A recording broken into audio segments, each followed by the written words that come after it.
Welcome to the Exceptional Leadership Podcast. I'm your host, Anita Brooks, and here you'll find teaching topics, interviews, conversations, and coaching tips, all designed to help you level up. We all lead someone. The question is, are we leading well, exceptionally well? So join me on a quest, not for perfection, but absolutely for exceptional leadership. A couple of months ago, one of my business coaching scopes had me working with an executive leader. She had an ongoing struggle. She wondered, why do I keep doing the things I hate and resist the habits that I know are better for my team, myself, and that will make me an exceptional leader? And I hear that kind of question a lot.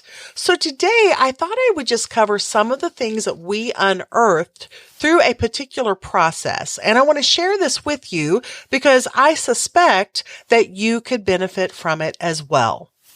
You see, this leader did a lot of things right, but there was one area that kept biting her in the bum. She repeatedly hurt her people through the tone of her emails. She had a few nasty habits that led to this chronic problem. And when I worked with her to complete a leadership SWOT analysis, it helped her honestly dig down to real issues versus continuing to see through rose-colored versions of her leadership style. And some crucial things came to light. So I'm going to share with you some of those, I'll say, issues that this particular leader had, because frankly, a lot of the leaders I work with share this.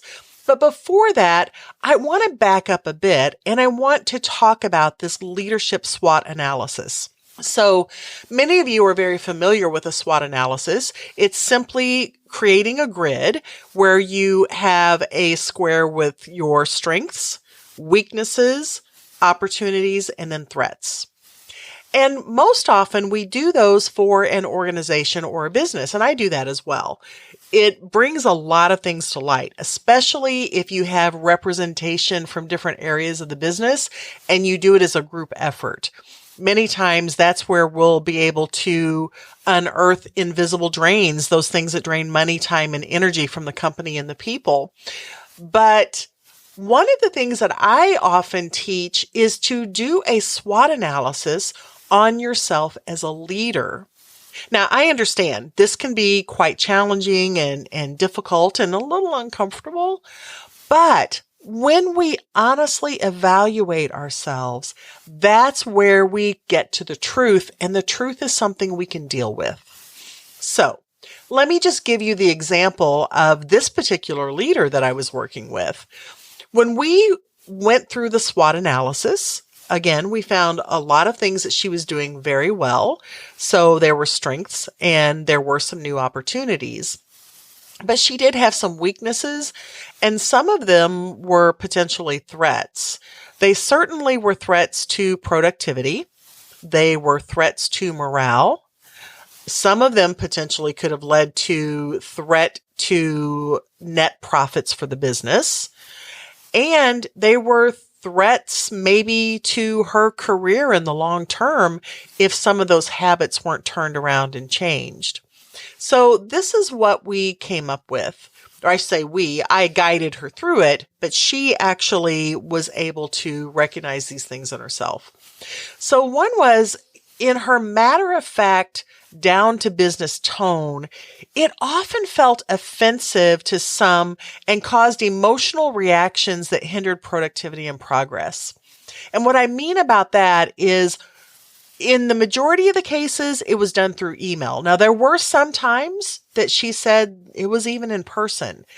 And I would say if you are of that personality type, and if you've listened to my episode on personalities or any of my episodes on personalities, then you will recognize that I use 4 labels in my P4 personality perspective. If you want more information, you can go to anitabrooks.com. I've actually got a free download there where you can get more information.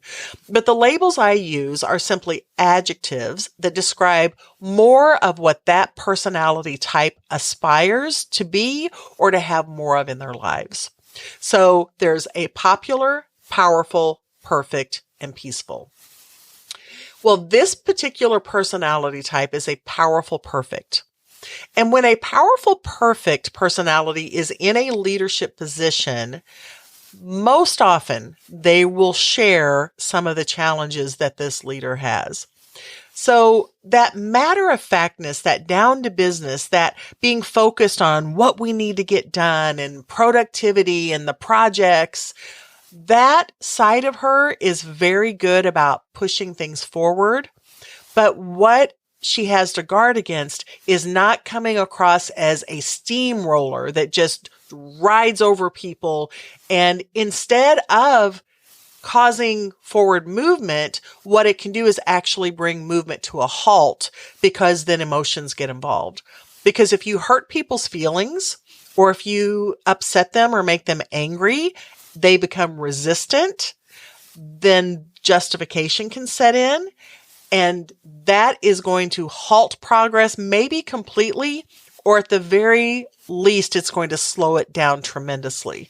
So you have to be careful about the tone in which you approach people. And this leader recognized that there was a pattern that oftentimes when she sent emails, she either received silence in response, so no one even let her know that they got the email, or when she was able to talk to them, oftentimes she could feel some resistance coming from them. There were times that people even admitted that it upset them, but it was certainly not getting the results that she wanted or needed. Here was another thing that this leader recognized, was that she rarely sent an email out unless she was calling someone out. That's not good. You need to have balance, and people really are more motivated by positivity. We've all heard that old cliche, you attract more flies with honey. It's very true. And it's no different with human beings. Human beings actually respond much more when there's encouragement, when there are compliments, when there's some kind of positive reinforcement, than they do for feeling as if they're being talked down to or condescended, or treated as if they're somehow inferior and you think you're superior. Those are not exceptional leadership traits, and they certainly will not lend to exceptional results. So she had an issue with that. She also came to recognize, after we had more conversation, that she would type her emails a lot of times when she was frustrated, irritated, or just downright angry. And look, anger is attached to some kind of inner fear. If you peel enough layers off of anger, you are going to find fear hiding at the core. Now, it took a while. We actually went through, as we went into the exercise, a little more deeply, and I helped her see where there were some specific fears that were tied to her frustration, irritation, or anger. And just to give you a couple of examples, like she had one particular case where there was a fear of it causing the company to lose a customer. Now, it really was not of that kind of a magnitude. She was projecting more into the situation than what it really was. But from a human nature perspective, it's understandable. She had that fear and she acted out of that fear. There was another situation where she was fearful that a deadline wouldn't be met. And so she reacted again in a way that sounded very sharp, very impatient, very intimidating to the person on the receiving end of that. And so even though it was fear-based, that person on the receiving end, they don't know that there's fear involved. They just think that there's anger. And then oftentimes that triggers their anger because, frankly, they're afraid of being in trouble or afraid that they're never going to be able to please that leader. And leaders, you need to hear that many times, even though they would never admit it. That's one of the biggest inner fears that your people carry, is being afraid that they're not going to please you. But all of that comes into play. And what happens is if you come across as being too stern, as being unable to please, then what happens oftentimes with your people is they'll begin to give up, and there becomes a depletion of morale in the workplace, and you don't have the creativity, you don't have the productivity that you could have. And we just don't always understand that it's rooted in this kind of a situation. So as much as leaders sometimes want to argue and say, well, I shouldn't have to sugarcoat anything. I shouldn't have to, play the warm and fuzzy game. I'm there to get things done, not to make people happy.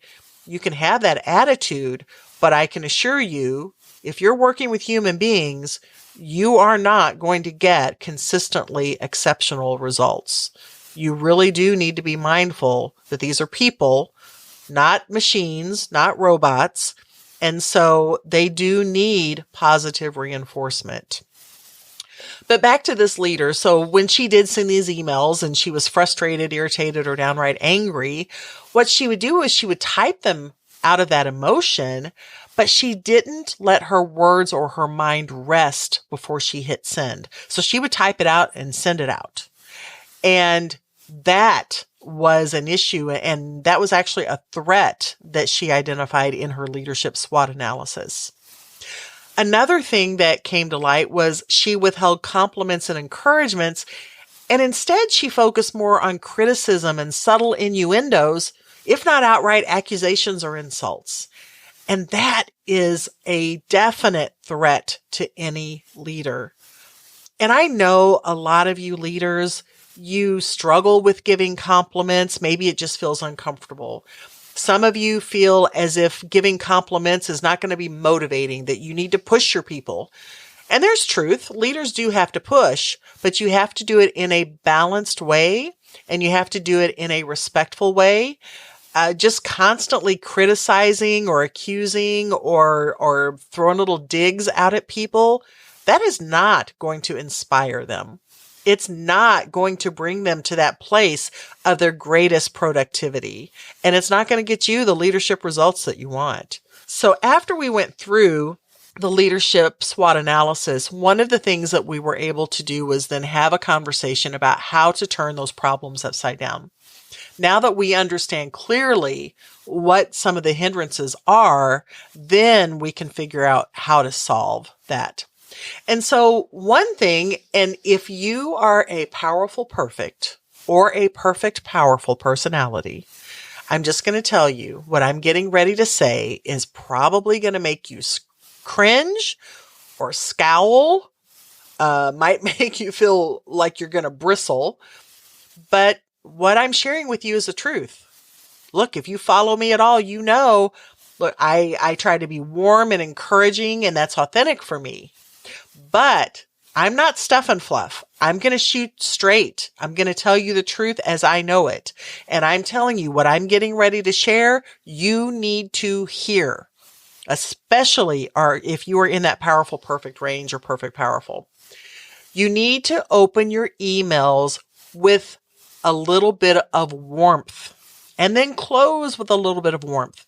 But you don't have to go into some long, flowery, diatribe. Keep it simple.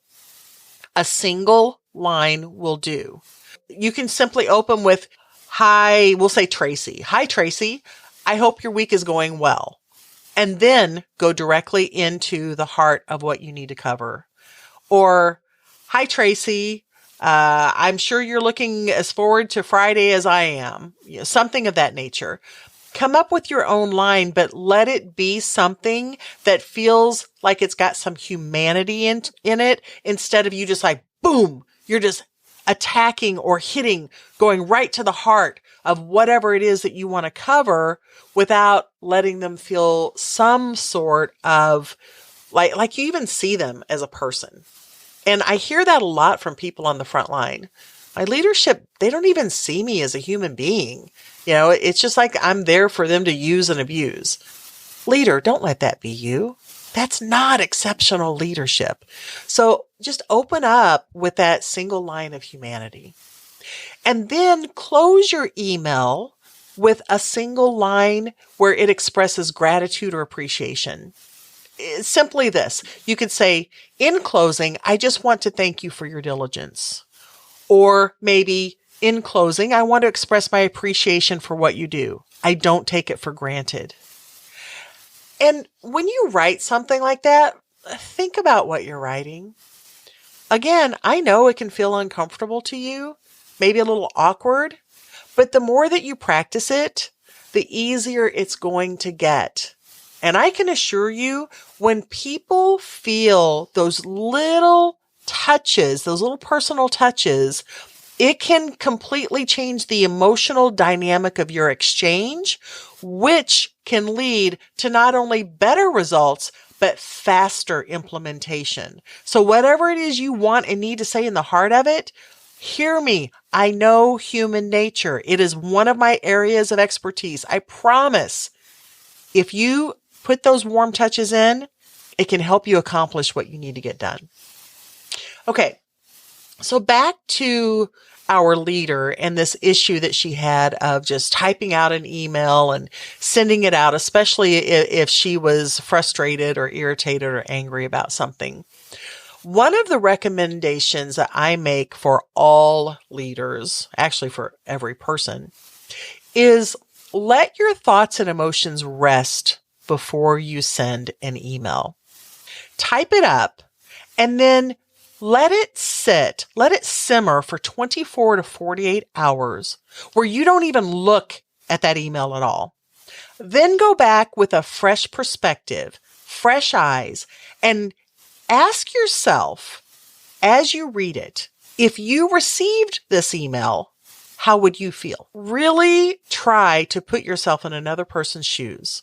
And it is easier to do that when you've let 24 to 48 hours pass before you send that email.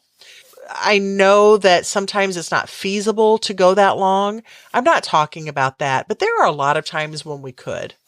And a lot of leaders that I work with have told me that after the 24 to 48 hours, when I went back and reread what I wrote, I decided not to send anything at all. I actually waited until I was calmer, and then I went and had a conversation with that person. I went and saw them so we could see each other face to face. There's better energy in the room, and it actually turned out very well as a result of that. You have to evaluate that on situation by situation basis. But I promise you, if it's feasible and you can wait that 24 to 48 hours, you're going to be much better off than if you send an email out in a rush when you're in an emotional state. But if you are still going to send it, then edit and tweak it accordingly before you push that send button. Just don't send emails based on your emotion. Here's another thing that this leadership SWOT analysis brought to light that we were able to help this leader with. And that was a simple habit of starting to add calendar reminders to compliment people more than to, insinuate or accuse, or even maybe insult people. I know that might not be something that you are practiced at, especially if you're in that, powerful, perfect range. But I highly recommend that you do it. But for anyone who is doing this, please, please, please make sure it's authentic.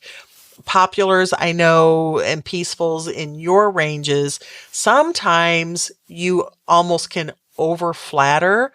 So make sure that it's only done when it's genuine and authentic, because if you overdo it or you're throwing compliments around all the time, then it feels disingenuous and you're better off not to.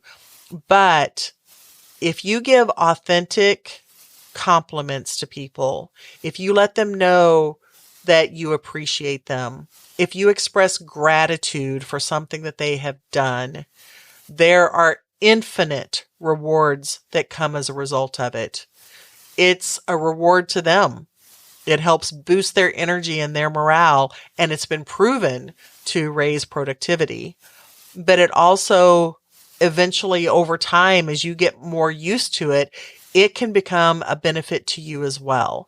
Because when we begin to go through life and we start looking for things to compliment people for those positive areas, it can boost our own spirit. It can actually help elevate us. And it certainly is going to be better for the company and your customers and clients. Here's another thing that, as a result of this leadership SWOT analysis, we ended up coming up with. So I have a form that I've created called Caught You Doing Something Exceptionally Well. I love, love, love sharing this form. And if you would like a copy of this to use in your organization, just shoot me an email at info at anitabrooks.com. So info at anitabrooks.com. This form is designed, and I've got multiple clients that use this to help leaders remember to look for things that their people are doing right instead of just what they're doing wrong. And when you go to the trouble of filling out a form, putting their name on it, just a brief 3 to 4 sentences of what it was that you caught them doing, that's a positive reinforcement that pays dividends, but it does it over and over and over again. Now, the verbals, you should definitely do those, but by putting something in black and white, you'd be amazed at how many people hold on to those things, or they'll post them up where they can see them on a regular basis. And positive conditioning versus negative reinforcement, it can help protect and prevent that justification that I brought up earlier, which is a deep danger to any business. Human justification allows us to talk ourselves into doing things that we might not normally do. And you don't want justification to take root in your company. So use the Caught You Doing Something Exceptionally Well with your people to let them know that, you know, when you do have to call them out, and we do have to do that as leaders sometimes, that that's not all you do, that there's a balance to that. And I will tell you, when you use some kind of formal positive reinforcement, when you do have to call them out, they take it more seriously. There's more respect that's given to you as a leader, and they pay closer attention. So just keep that in mind. But those were just a few ideas that came out of doing this leadership SWOT analysis, which is really what this episode is about. You know, to stay sharp and mindful, I recommend that the first day or two of every new quarter, you do a fresh leadership SWOT on yourself. And I have a form for this too. You can, again, email me at info at anitabrooks.com. And you can get a copy of our leadership SWOT analysis. But do this on a regular basis. At the very least, do it semi-annually. But then over time, what it does is it gives you historical measurement, which can be invaluable information. So you can look back and see what you've accomplished. You know, where have you plugged some of your invisible drains? What have you strengthened, and where have you taken advantage of opportunities? Celebrate those successes. You know, that's the type of thing that can give you a reason to get out of bed in the morning.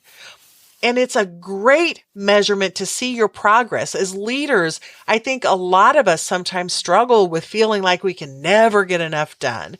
There's always something we need to work on and fix or improve. But when you have a document like this that helps you reflect on what victories you've had, what you've achieved, what your team has done, then it helps you take a deep breath and not feel so tired or as if it's just never enough. It gives you that thing to celebrate that every leader needs. And you may not think you need it in this moment. I don't know what your age is, what stage you're at, how many years you've been on your job. But I promise if you do anything long enough, you could be in jeopardy of burnout. One of the ways to protect yourself against burnout is this kind of activity where you have something specific, something strategic that is designed to help you remember to celebrate those successes, to really go back and review those. So that is a huge benefit from doing a consistent and ongoing leadership SWOT analysis. And especially do it year to year. We are at the beginning of a new year at this point. That may not be the time that you're listening to this podcast, but if it is, then think about it. Can you do this every January? Or if you're listening to this in May, so what?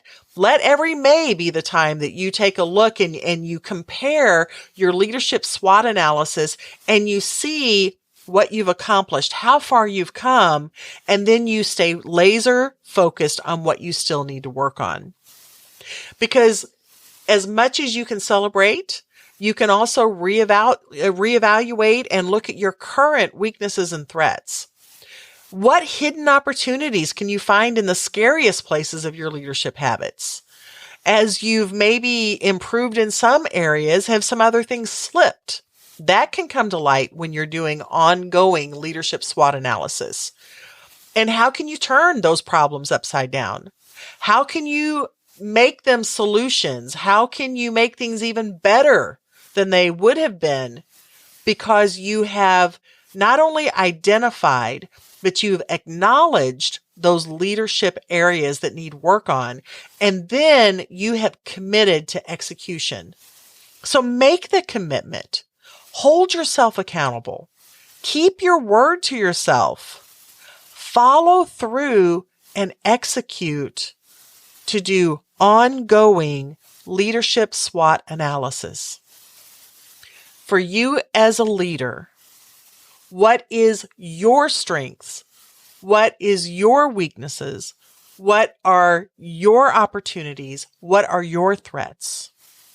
And then just taking a very hard look at it, you have to realize too that when you start understanding yourself as a leader, you will then realize why sometimes your teams or the departments or agencies or maybe the business overall is mimicking or mirroring some of the things that you're seeing in your own SWOT analysis. Because that's what happens. When we're in a leadership role, other people follow us. So guess what? Whatever strengths you have, your teams, your department, your agency, your business, they probably have some of those strengths. Same for weaknesses and your opportunities and your threats. That's why it is so critical that you keep your finger on the pulse of yourself as a leader. And when you're doing ongoing measurements, it allows you to do ongoing calibrations and recalibrations to make sure that you are keeping yourself as sharp and as exceptional as you can possibly be. See, momentum builds with honest evaluation that's done consistently. Remember the 4 P's in P4 Power Coaching: people, processes, performance, and profitability. A regular SWOT analysis of yourself as a leader will help you identify and support improvements in all of these areas. This is something that smart and wise leaders know and they follow through on. Thank you for joining me for another episode of the Exceptional Leadership Podcast. There's magic in meeting with an objective, and I always have an objective for you, not only in these episodes, but also from the other resources I offer on my website, AnitaBrooks.com. That's AnitaBrooks.com. There you'll find information on digital courses, webinars, books, workbooks, of course, my in-person P4 Power Coaching for businesses and organizations. And if you need a speaker for your conference or your strategic retreat, I'm your gal. But I'm also excited to let you know about a new service that we're offering. For less than half the price of a daily Starbucks latte for a month, you can join our P4 Power Coaching community. This is a monthly membership where you'll get insider tips. And you'll also be able to join our monthly Zoom meetings that are one part strategy sessions, one part mastermind, one part networking, one part coaching. I can promise you'll not only learn from me, but you'll learn from others in the group. We'll also have monthly webinars as part of the P4 Power Coaching community, and we'll have coaching resources and exercises. And you'll get first opportunities and special offers for many of the other things that we have to offer. And of course, you will get leadership encouragements. The P4 Power Coaching community is all about growth, success, and celebrating our wins. And remember, it's never too late for a fresh start with fresh faith.